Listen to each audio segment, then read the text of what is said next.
ஓம் சாந்தி. நான் ஒரு ஜோதி புள்ளி அகால மூர்த்தி ஆத்மா.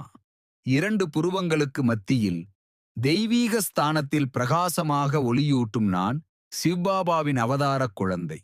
சங்கம யுகத்தில் ஈஸ்வரிய குல வாரிசாக பிறந்த நான் எல்லையற்ற பாக்கியசாலி. ஞானத்தின் பீடத்தில் தபஸ்யா சக்தியில் ஜென்மாந்திர பாவங்களை பஸ்பமாக்குகிறேன். யோகாக்னியில் சன்ஸ்காரங்கள் புதுப்பொலிவு பெறுகிறது. பாபாவின் நினைவால் ஆத்மா சர்வ சக்திகளை தனதாக்கியது. அனுபவம் எனும் ரத்தினங்களை அடைவதற்காக கடலின் மேலோட்ட அலைகளில் ஆடாது ஆழத்தில் செல்ல பாபா கட்டளை தர்றாங்க.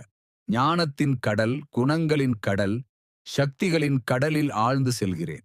அங்கு விசித்திரமான நிரந்தர அனுபவங்களை பெறுகிறேன்.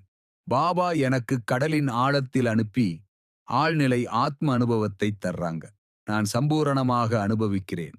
அன்பில் மூழ்கி மனம் அனாதி நிலை பெற்றது. பாபா எனக்கு கல்பம் முழுமைக்கான அகண்ட பாதுகாப்பை வழங்கியிருக்கிறாங்க.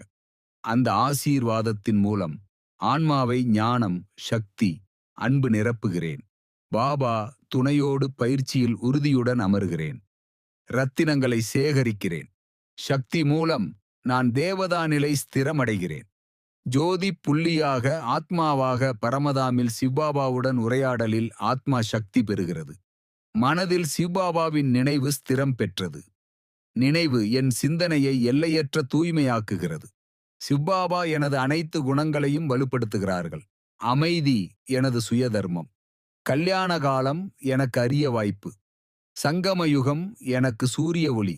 ஆன்மா சக்திகள் நிரப்புதலின் வெற்றியில் முழு உலகத்திற்கும் பகிர்ந்து சகோதரர்களுக்கு தருகிறேன். பஞ்சபூதங்களுக்கும் இயற்கைக்கும் சிருஷ்டிக்கும் பகிர்கிறேன். இது என்னுடைய பாபாவின் ஆஜ்ஞையை மதித்து செயல்படுகிறேன். சிவபாபா எனது வழிகாட்டி. இறைத்தந்தை எனது துணை. பரமாத்மா எனது சக்தி. சர்வ சக்திவான் பாபா எனது எல்லாவற்றின் ஆதாரம். நான் எனது அனாதி நிலை பெறுகிறேன். பரமாத்மா எனது பாதையை ஒளிர செய்கிறார்கள். அந்த ஒளியில் நான் நிரந்தர அமைதியையும் பூரண தூய்மையையும் அடைகிறேன். நல்லது. மன்மனாபவ.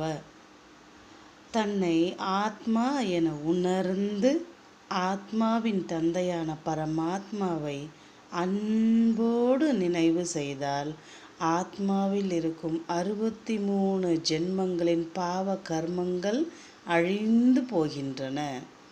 ஓம் சாந்தி.